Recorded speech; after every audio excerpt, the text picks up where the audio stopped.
मेरा शौहर पागल था और शादी की रात इसने मुझे बहुत तकलीफ दी। वो पागल तो मेरे साथ बहुत कुछ करने लगा। पहले तो वो मेरे करीब आया और जोर से हंसने लगा। मैं डर गई और फिर धीरे धीरे वो मेरे करीब आया और मेरा हाथ पकड़ा। फिर धीरे धीरे मेरे और भी करीब आने लगा। इसकी गरम गरम सांसें मुझे अच्छे से महसूस हो रहे थे। मेरे भी जज्बात अब उभर रहे थे और फिर इसने मुझे जोर से अपनी बाहों में जकड़ लिया और फिर मेरे साथ 5 से 6 दफा। मेरा बेटा पागल था। इसकी शादी मैं यह गरीब घर की लड़की से करवा दी जो यतीम भी थी। मैं इस लड़की का बहुत ख्याल रखती और मोहब्बत से रखती, क्योंकि मैं जानती थी मेरा पागल बेटा रात भर इसे तकलीफ देता है। मगर वो इतनी साबिर लड़की थी, उफ तक न करती। अब वो हामिला हो गई थी। मैं इसे दरवाजा बंद करके अपने साथ सुलाने लगी। एक रात आंख खुली तो मुझे बहू कहीं नजर न आई। मैं भागते हुए बेटे के कमरे में गई तो पांव तले से जमीन निकल गई। यह कदम मैंने बड़ी मजबूरी में उठाया था। मैंने तो कभी सोचा भी नहीं था कि ऐसा होगा। मैं अपने घर में सुकून की जिंदगी गुजार रही थी, मगर मेरी बड़ी बहू ने तो मुझे ये कैसी बात बता दी कि मेरा कदमों तले से जमीन निकल गई थी। वो अपनी 4 साल की बेटी का हाथ पकड़कर बड़े गुस्से से मेरे कमरे में दाखिल हुई थी। वो अपने सुर्ख नजरों से मुझे देख रही थी और बोली, आज आ जाए मेरा शौहर। मैंने दानियाल से कहना है कि हम ये घर छोड़कर चले जाते हैं। मुझे नहीं रहना इस घर में जहाँ आपका पागल बेटा रहता है। वह बोली, क्या हो गया है सलमी? आज से पहले तो तुमने कभी ऐसी बात नहीं की। तो वो कहने लगी, पूछे मेरी 4 साल की बेटी से कि इसका पागल चाचू इसे क्या किया। इसने जो बात बताई इसे सुनकर मैं कह रहा था, नन्ही नाजिश ने सर पर आसमान टूट पड़ा था। मैं इसे बोली, खुदा के वास्ते सलमी ये घर छोड़कर मत जाना। मैं विकी के लिए कोई इंतजाम कर लूंगी। एक माँ से इसकी औलाद को दूर मत करो। विकी तो पहले ही होशो हवा से बेगाना है और अगर अब तुम दानियाल को लेकर चली गई तो मैं बिल्कुल तन्हा रह जाऊंगी। देखो सलमी, तुम्हारे घर भी औलाद मोतखा है। अल्लाह ना करे कि कभी तुम्हारे घर विकी जैसा बच्चा पैदा ना हो। तुम भी इस अजियत से ना गुजरो जिसे मैं सुबह शाम बर्दाश्त करती हूँ। मेरी बात सुनकर सलमी डर गई थी। इसने कहा, ठीक है, मैं आखिरी मौका दे देती हूँ, लेकिन अब जो भी करना है जल्दी में कीजिएगा, नहीं तो मैं यह घर सच में छोड़कर चली जाऊंगी। मुझे थोड़ी सी मोहलत मिल गई थी। अब मैंने ये सोचना था कि विकी वाले मामले से कैसा निपटा जाए। मैं सारी रात सोचती रही थी कि इस सारे मसले का हल फकत यही निकलना था कि मुझे विकी की शादी कर देना चाहिए। मगर मैं इसके लिए बीवी कहाँ से ढूंढ कर लाती? एक दीवाने लड़के को अपनी बेटी कौन देता भला? सुबह जब मैं कमरे से निकली तो सलमी मुंह फैलाए बैठी थी। मैं आगे बढ़ी और बोली, क्या बात है सलमी, क्या हुआ? वो बोली, आपने विकी का क्या सोचा है? मैं इसके पास जाकर बैठ गई और बोली, तुम क्या चाहती हो, क्या करना चाहिए? सलमी कहने लगी, बेहतर तो यही है कि इसे पागल खाने भेज दिया जाए। घर में छोटी बच्ची है, फिर दूसरा बच्चा भी आने वाला है। ऐसे में एक पागल के साथ रहना बिल्कुल भी ठीक नहीं है। मेरी आंखों में आंसू आ गए थे। मैं बोली, तुम फिक्र ना करो, मैंने विकी का सोच लिया है। मैं इसे भी पागल खाने नहीं भेजूंगी। अगर विकी की ठीक होने के चांसेस होते तो मैं ये कड़वा खून भर लेती, मगर डॉक्टर्स ने कहा है कि इसकी ये बीमारी कभी नहीं जाएगी। तो फिर मैं अपने कोख से जने बच्चे को खुद से कैसे दूर भेज दूं? मैं अपने विकी की शादी करूंगी। मेरी बात सुनकर मेरी बहू ताली पीट कर हंसने लगी थी। वो बोली, लो कर लो बात, एक पागल से कौन करेगा शादी? मुझे इसका हत्ता कमेज लहजा पसंद नहीं आया था। मैं बोली, मेरा शौहर करोड़ों की जायदाद छोड़कर गया है अपने बच्चों के लिए। अगर विकी से कोई लड़की शादी नहीं करेगी तो मैं इसके लिए बीवी खरीद कर ले आऊंगी। मेरी बात सुनकर मेरी बहू खामोश हो गई थी। मैं सब कुछ समझती थी कि सलमी ये सब क्यों कर रही है। वो फकत ये चाहती थी कि विकी को जल्द से जल्द रास्ते से हटाकर वो सारी जायदाद अपने शौहर के नाम करवा ले और फिर सारी जायदाद बेचकर वो ये वतन छोड़कर दिल्ली शिफ्ट हो जाए। वो जब से मेरे घर में ब्याह कर आई थी, इसने ये खिरट लगाई हुई थी कि दानियाल हम दुबई शिफ्ट हो जाएंगे, लेकिन वो मानता नहीं था। एक तो विकी बीमार था और दूसरा मैं भी थी। अब वो सारी जायदाद बेचकर जा नहीं सकता था। दोनों भाई बराबर के जायदाद के शरीक थे। सलमा चाहती थी कि विकी पागल खाने चला जाए और फिर सब कुछ इसके मियाँ के हाथ लग जाए। खैर, अब मैंने भी सोच लिया था कि मैं किसी तौर पर भी सलमा को इसके अजायम में कामयाब होने नहीं दूंगी। इसलिए मैंने सोचा था कि विकी की शादी कर दूंगी। चलो, किसी गरीब लड़के का भला ही हो जाएगा। जिस जायदाद पर इस बदतमीज सलमा ने ऐश करना है, किसी गरीब घर की लड़की आकर चंद दिन आराम की जिंदगी बसर करने की। इस मामले में मेरी नीयत बिल्कुल साफ थी। खैर, मैंने अपनी काम वाली से कह दिया था कि मुझे किसी गरीब घर की लड़की चाहिए। मैं विकी की शादी करना चाहती हूँ। मेरी मुलाजिमा भी हैरान हो गई। वो कहने लगी, बाजी आपको क्या हुआ है? आपको तो पता है कि विकी साहब ठीक नहीं है, तो फिर इनसे शादी कौन करेगा। मैं बोली कि मुझे पता है गुर्बत बहुत बुरी चीज है, गुर्बत तो अपने बच्चों को बेचने तक मजबूर कर देती है। तुम बस ऐसा करो कि अपने जानने वाले हैं जिसकी वो घरों में यह बात पहुंचा दो।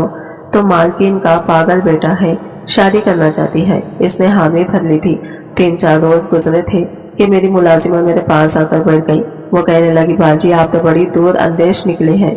मैं बोली, वो कैसे। तो मुलाजिमा ने बताया कि इसकी एक पड़ोसन है, अब वो अपनी यतीम बेटी की शादी करना चाहती है। मैंने ऐसा बताया कि मालकिन का पागल बेटा है, तो वो कहने लगी कि मुझे मंजूर है। कम से कम मेरी बेटी को तो 2 वक्त की सुकून की रोटी तो मिलेगी। यहाँ तो वो सुबह शाम अपने भाइयों के छत्तर खाती है और अपनी भाभीयों के जूते साफ करती है, तब नहीं जाकर इसको रोटी मिलती है।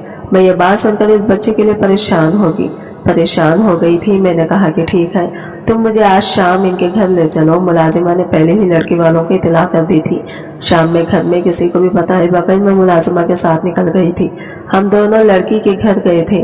मैं तो ये देखकर सोच में पड़ गई थी कि इस तरह के तंगो तारीख जगहों पर लोग कैसे गुजारा करते हैं। छोटा सा घर था जिसमें छोटे छोटे 3 कमरे बने हुए थे। मुझे भी कमरे में ले जाकर बिठा दिया गया था। मैंने लड़की की वालिदा से कहना शुरू किया कि मेरा बच्चा ठीक नहीं है, मुझे इसके लिए बीवी की तलाश है। हमारे घर में किसी चीज की कोई कमी नहीं है, दौलत, आराम, आसाइश सब कुछ मिलेगा आपकी बेटी को। बस ये है कि मेरे बेटे को कोई साथी मिल जाए, कोई दोस्त मिल जाए तो मुझे भी सुकून हो जाएगा। मेरा बच्चा इस दुनिया में तन्हा नहीं है। इस औरत की आंखों में आंसू आ गए थे। वो कहने लगी, मैं आपकी बात को अच्छी तरह समझ सकती हूँ। औलाद के गम से और इसकी तकलीफ से बड़ा कोई गम नहीं है। मैंने कहा, अपनी बेटी को लेकर आए। जब शना को मेरे सामने लाया गया तो मैं देखकर हैरान रह गई थी। वो बेतहाशा खूबसूरत थी। इसकी उम्र भी कम थी, यही कोई 18-19 बरस की होगी। इसके चेहरे से ही मासूमियत टपकती थी। वो मेरे पास आकर बैठ गई। इसकी नजरें झुकी हुई थी। वो थोड़ी ही देर मेरे पास बैठी और फिर उठकर चली गई थी। फिर सना के दोनों भाई आकर बैठ गए थे। वो कहने लगे कि आप हमारी बहन का रिश्ता मांगने आई हैं। मैंने सबको सच सच बता दिया कि मेरा बेटा ज़हनी तौर पर माजूर है। तो वो कहने लगी, ठीक है, हमारी बहन कम उम्र है और खूबसूरत भी है, हम ऐसा कैसे आपके पागल बेटे के लिए अपनी बहन का रिश्ता दे दें। मैं इनकी बात सुनकर हैरान हुई थी और बोली थी, क्या आपकी मर्जी नहीं है। तो शना का बड़ा भाई कहने लगा कि मैं अभी बाहर गली से गुजर कर आया हूँ। बाहर आपकी बड़ी सी गाड़ी खड़ी है जिससे आपके हैसियत का बाखूबी इल्म होता है। तो क्या आप लोग मेरी प्यारी सी बहन यूं ही ले जाएंगे।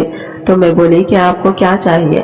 शना को छोटा भाई बोला कि आप हर महीने हमें कुछ रकम दे दिया करें, क्योंकि अम्मी बीमार रहती हैं और हम दोनों भाई भी इतना कोई खास नहीं कमाते। चलो अच्छी के लिए दवाई हो जाया करेगी। मैं बोली, हाँ जी बताइए कितनी रकम चाहिए। तो सना का बड़ा भाई कहने लगा कि हर महीने 50,000 रुपया दे दिया करें। इसके अलावा सना के हक महर में 5 लाख रुपये और एक गाड़ी एक घर भी हो जाए तो बेहतर है। घर सना का होगा मगर इसमें हम में रहेंगे। मैंने इनकी ये सारी बातें मान ली थी। मैंने कहा, मुझे हर बात मंजूर है, इसके अलावा भी अगर आपको कुछ चाहिए तो बताइएगा। वो दोनों भाई हैरान रह गए थे और एक दूसरे की तरफ देखकर कहने लगे कि अगर हमें आप अपने किसी कारोबार में अच्छे से नौकरी दिलवा दें तो भी बड़ी मेहरबानी होगी। मैंने कहा, ठीक है, आपका ये काम भी हो जाएगा। मैं अगले जुम्मा आकर अपनी बहू को ले जाऊंगी। वो दोनों बहुत खुश हो गए थे। इनके चेहरों से ऐसा ही लगता था कि जैसे इनकी लैटरी लग गई हो। इन दोनों के जाने के बाद सना के वालिदा कहने लगी कि बहन माफ कर दीजिए, मुझे तो किसी किस्म का कोई लालच नहीं है, मगर ये मेरे बेटे हैं, इनको तो मेरी बेटी सोने की मुर्गी लगती है। अगर इनके पास रहे तो सोने के अंडे दें और अगर बाहर चली जाए तो सोने के भाव फरोख्त हो जाए। यहाँ घर में तो वो अपनी बीवियों के काम करवाते थे, अब जब बहन चली जाएगी तो इसके जरिए से पैसा खाएंगे। इन दोनों ने तो सना को फरोख्त ही कर दिया है। इस दिन को देखने से पहले मैं मर क्यों ना गई।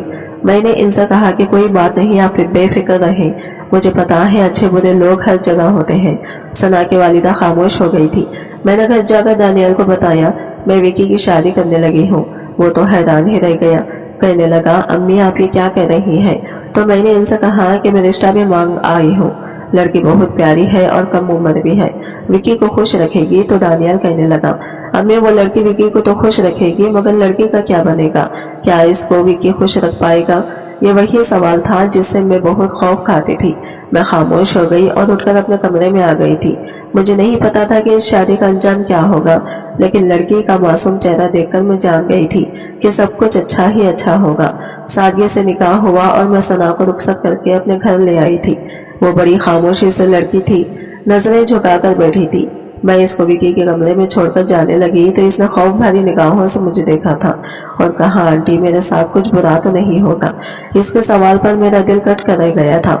मैंने इसका हाथ थाम लिया और कहा कि नहीं, कुछ बुरा नहीं होगा, क्योंकि मैं विकी को जानती थी, वो किसी को नुकसान नहीं पहुंचाता था।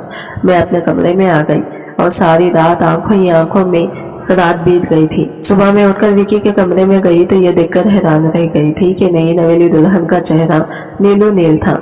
मैं बोली, ये सब क्या है? सना तो इसने रोते हुए विकी की जानिब इशारा कर दिया था। मेरा तो कलीजा ही मुंह को आ गया। मैंने तो कभी सोचा भी नहीं था कि ऐसा होगा। मैंने इसको दिलासा दिया और कहा कि फिक्र ना करो, विकी ठीक हो जाएगा। मेरा विकी ऐसा नहीं है। तो इस लड़के ने सर हिला दिया था। फिर वो किचन में चली गई और घर भर के नाश्ता बनाने लगी। मैंने इसको रोक दिया था। मैंने कहा कि ये काम तुम्हारे करने के नहीं, घर में मुलाजमीन है, वही ये सब काम करेंगे। तुम बस आराम करो। आराम करोगी और खाओ पियोगी। सना मुस्कुराती थी।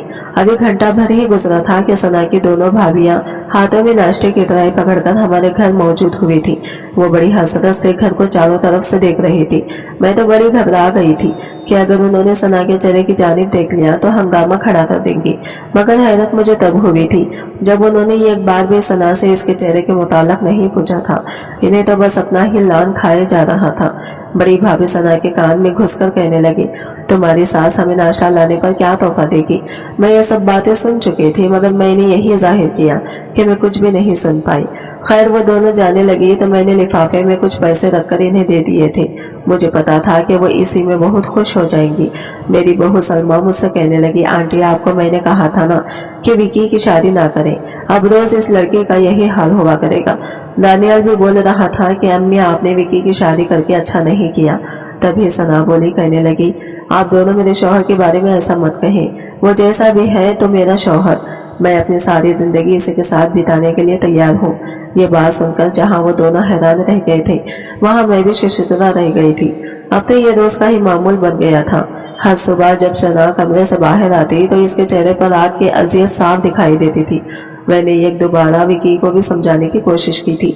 मैंने ऐसा कहा था कि अगर तुम अपनी बीवी को मारोगे तो वो घर छोड़कर चली जाएगी, तुम फिर से तन्हा रह जाओगे। तो विकी मजीद गुस्से में आ जाता था। वो चीज उठा कर पीटने लगता था और कहता था कि कोई इसको नहीं लेकर जा सकता। मैं विकी से कहती कि तुम्हारे गुस्से से डरकर भाग जाएगी।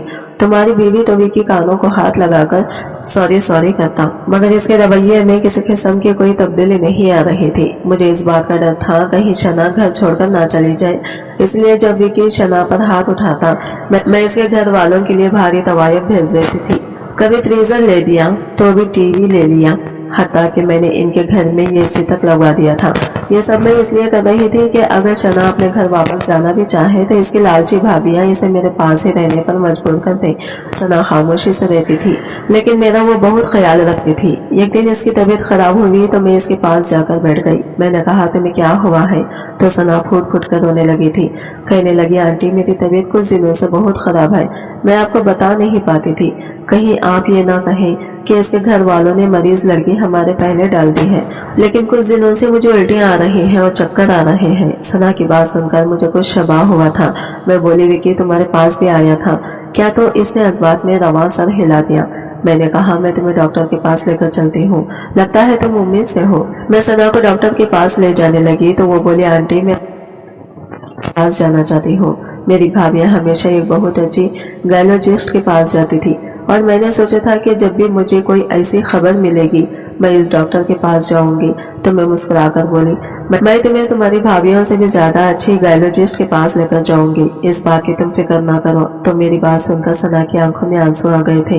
वो कहने लगी, आंटी ये मेरी छोटी सी ख्वाहिश है, अगर आप मान लेंगी तो मुझे बहुत खुशी होगी। मैंने सोचा कि बच्चे की ये ख्वाहिश पूरी कर देती हूँ तो क्या हो जाएगा, क्या पता अल्लाह मुझसे राजी हो जाए और सच में ये खबर मिल जाए कि मेरी बहू हमारे घर का वारिस जनने वाली है। मैं सना को डॉक्टर के पास लेकर गई तो इसने इस खबर की तस्दीक कर दी थी। वो कहने लगी, ये बात सच है कि सना उम्मीद से है। फिर तो यही था कि मेरी जिंदगी ही बदल गई थी। मैं खुशी से सातों आसमान पर पहुंच गई थी। मैंने अपनी बहू का माथा चूमा था। मैं बोली, सना तुम बहुत भाग्य वाली हो, तुम मेरे घर का वारिस पैदा करने वाली हो। अब विकी के हिस्से की सारी जायदाद मैं अपने वारिस के नाम कर दूंगी। मैं किसी ऐसे इंसान को विकी के हिस्से पर आइश नहीं करने दूंगी जो इसे पागल खाने भिजवाना चाहता था। सना ने सर हिला दिया था। इसने अपने मुंह से कोई जुमला अदा नहीं किया था। मेरी बहू को तो ना पैसे का लालच था और ना ही जायदाद का। वो तो बड़ी सीधी सादी सी लड़की थी। ये तो इसके घर वाले थे जो इसको कैश करवा रहे थे। सना को इस दुनिया में सिर्फ अपने होने बच्चे के साथ सरोकार था, मगर विकी अब भी सना पर हाथ उठाता था। मैं इस बात को लेकर बड़ी परेशान रहती थी कि कहीं बच्चे को कुछ ना हो जाए। इसका हल मैंने ये निकाला था कि मैं सना को अपने कमरे में लिटाने लगी थी। मैंने ऐसा कहा था कि जब तक बच्चा पैदा ना हो जाता मेरे साथ रहोगी। इस बात पर विकी ने बहुत हंगामा किया था, मगर मैं इसके सुनने वाली नहीं थी। मैं अपनी बात पर पक्की रही थी और आहिस्ता आहिस्ता विकी को भी सब्र आ गया था। एक दिन सना बड़ी परेशान सी बैठी थी। मैं इसके पास जाकर बैठ गई और बोली, क्या बात है? सना ने जल्दी से अपने आंसू पोंछ लिए और बोली, कुछ नहीं। मैंने जब इसरार किया तो सना बोली, भाभी सलमा मुझे कह रही थी कि तुम अपने बच्चे को जाया करवा दो। पागल शख्स का बच्चा भी पागल होगा। इतना कहकर सना फूट फूट कर रो दी और मेरे गले लग गई थी। मैं बोली, ऐसा कुछ भी नहीं होगा, तुम फिक्र ना करो। सलमा तुमसे जल्दी है क्योंकि इससे पहले तुम घर का वारिस पैदा करने जा रही हो। मैंने सना को बहुत दिलासे दिए थे, मगर मेरा अपना दिल बेचैन हो गया था। अब मुझे सलमा से बहुत खतरा महसूस होता था। यही डर लगा रहता था कि सलमा सना के बच्चे को कोई नुकसान ना पहुंचा दे। मैंने घर में हुक्म दे दिया था कि सलमा के सामने सना का खाना नहीं सकेगी। छुप छुपा कर खाना सना के कमरे में भेज दिया जाएगा, मगर फिर भी मेरे दिल को सुकून नहीं आ रहा था। मैंने इसका यह हल निकाला कि मैं विकी की सारी जायदाद पहले से ही सना के नाम करवा देती हूँ। सलमा तो इसलिए सना के बच्चे के पीछे पड़ी हुई थी, ना कि अगर वारिस पैदा हो गया तो जायदाद इनके हाथ से निकल जाएगी। मैंने पहले ही विकी की जायदाद सलमे से कोसों दूर कर दी थी ताकि इसका ध्यान बच्चे की जानिब न जाए। मैंने वकील से यहाँ तक लिखवा दिया था कि अगर सना को कुछ हो गया तो ये सारी जायदाद ईडी सेंटर को मुंतकिल कर दी जाए। इस फैसले के बाद कहीं जाकर मैं मुतमईन हुई थी। आज बहुत अरसे बाद मुझे सुकून की नींद आई थी। मैं खूब सोई थी, मगर रात के आखिरी पहर अचानक से मेरी आंख खुल गई थी। मैं उठ बैठी ताकि तहज्जुद की नमाज अदा कर सकूं, मगर ये देखकर दंग रह गई कि सना तो अपने बिस्तर पर मौजूद ही नहीं है। मैं बड़ी घबरा गई कि वो बच्ची कहाँ चली गई। मैं जल्दी से उठी और कमरे से बाहर निकल आई। पूरा घर अंधेरे में डूबा हुआ था, मगर हल्की सी रोशनी छत के ऊपर बने विकी के कमरे से आ रही थी। मैं जल्दी से सीढ़ियां चढ़कर दूसरी मंजिल पर आ गई थी। विकी के कमरे का दरवाजा थोड़ा सा खुला था। मैंने अंदर झांक कर देखा तो मंजर देखकर शर्मसार रह गई थी। मैंने तो कभी ख्वाब में भी नहीं सोचा था कि सना ऐसा भी कर सकती है। आज इसने बेशर्मी की तमाम हदें पार कर दी थी। अब इस बात का अंदाजा तो मुझे बाखूबी हो गया था कि सना मेरे बच्चे के साथ बहुत गलत कर रही है। मैं इस वक्त अपनी बहू से कुछ भी ना कह सकी थी और अपने कमरे में आकर लेट गई थी। मुझे नहीं इल्म के मेरे वापस आ जाने के बाद इन दोनों मियाँ बीवी में क्या मामला हुआ हो। फजर की अजान से पहले पहले सना कमरे में वापस आ चुकी थी, मगर मैं तो सोती बन गई थी। सुबह जब मैं सोकर उठी तो सना को बहुत उदास पाया था। इसका चेहरा नील के निशाना से भरा पड़ा था। मैं बोली, सना तुम्हारे चेहरे को क्या हुआ है? तो वो रोने लगी और बोली, आंटी रात जब संगी आप सो गई थी तब विकी आपके कमरे में आया था। वो मुझसे कह रहा था कि मेरे साथ चलो, मैंने तुम्हारे साथ जरूरी बात करना है। मैं विकी के साथ जब इसके कमरे में गई तो इसने मुझ पर तशद्दुद कर दिया। मैंने कहा, तुम क्यों गई इसके साथ? जब मैंने मना किया था तो वो बोली, आंटी शौहर तो औरत का मिजाजी खुदा होता है ना, मैं विकी की बात नहीं कर सकती। वो मेरे लिए बहुत अहम है। अगर हालात कुछ और होते तो मैं सना की बातें सुनकर इसकी वारिस रखे जाती, मगर अब मैं सारी हकीकत जान गई थी। बस मैं वक्त आने पर ही ये सब खोलना चाहती थी। अब भी मैं नहीं चाहती थी कि सना परेशान हो और मेरे होने वाले पोते की सेहत पर बुरा असर पड़े। हम सब ने मिलकर नाश्ता किया था। बातें करते करते ही मुझ पर गंदगी छा गई थी। मैंने सबसे माजरत कर ली और उठकर अपने कमरे में आ गई थी। मैं ना जाने कितनी देर सोती रही थी जब मेरी आंख बाहर से आने वाले शौहर को सुनकर खुली थी। मैं बाहर निकली तो एक अजीब मंजर ने मेरा इस्तकबाल किया था। मेरा बेटा दानियाल मेरे सामने खड़ा कह रहा था, अम्मी आपकी बहू हमारी अलमारियों में बंद तमाम जेवरात ले गई है। मैंने अपने सीने पर हाथ रखा और सोफे पर ढह गई थी। फिर बड़ी हिम्मत करके मैं विकी के कमरे में गई थी। वहाँ साइड टेबल पर खुलानामा पड़ा था। नीचे एक कागज भी पड़ा था जिस पर लिखा था, आंटी आप एक अच्छी खातून है, इसलिए आपको सब कुछ सच बताकर जा रही हूँ। आपने अपने पागल बेटे के साथ मेरी शादी करके बहुत जुल्म किया था मुझ पर। मैं तो किसी और से प्यार करती थी। मैं इसको कभी दिल से कबूल ही नहीं कर सकी थी। मेरे भाभीियों ने मुझे बेच दिया था, मगर मैं अपनी सारी उम्र ऐसे तो नहीं बिता सकती थी।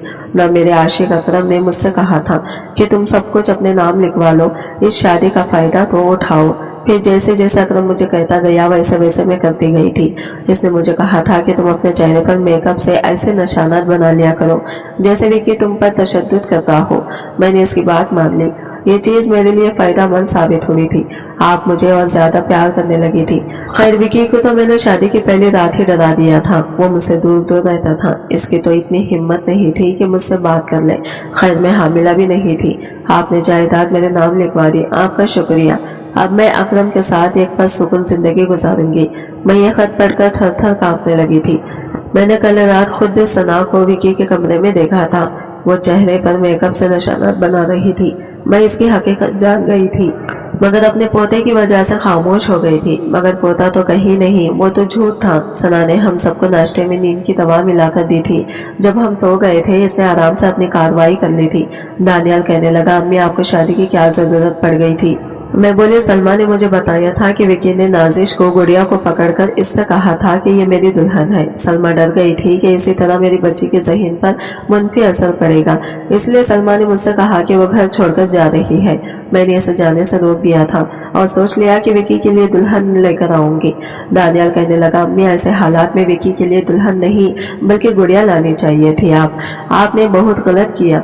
मैं खामोश हो गई थी। विकी का हिस्सा तो सना ले उड़ी थी। अब मैं और विकी दानियाल पर बोझ बन गए थे, मगर वो हम दोनों का बहुत ख्याल रखता है। इसने मुझे भी उफ तक नहीं कहा। इसने हम दोनों को सर आंखों पर बिठा कर रखा है। अब मैं सोचती हूँ कि काश मैंने इतनी जल्दबाजी ना की होती। ये गैर लड़के से तो बेहतर था कि विकी की जायदाद पर मेरा दानियाल ऐश करता। आज की वीडियो कहानी आपको कैसी लगी कमेंट करके जरूर बताइएगा, और वीडियो अच्छी लगी है तो लाइक शेयर जरूर कीजिएगा। हमारे चैनल को सब्सक्राइब करें फ्रेंड्स। मिलते हैं अगले वीडियो के साथ।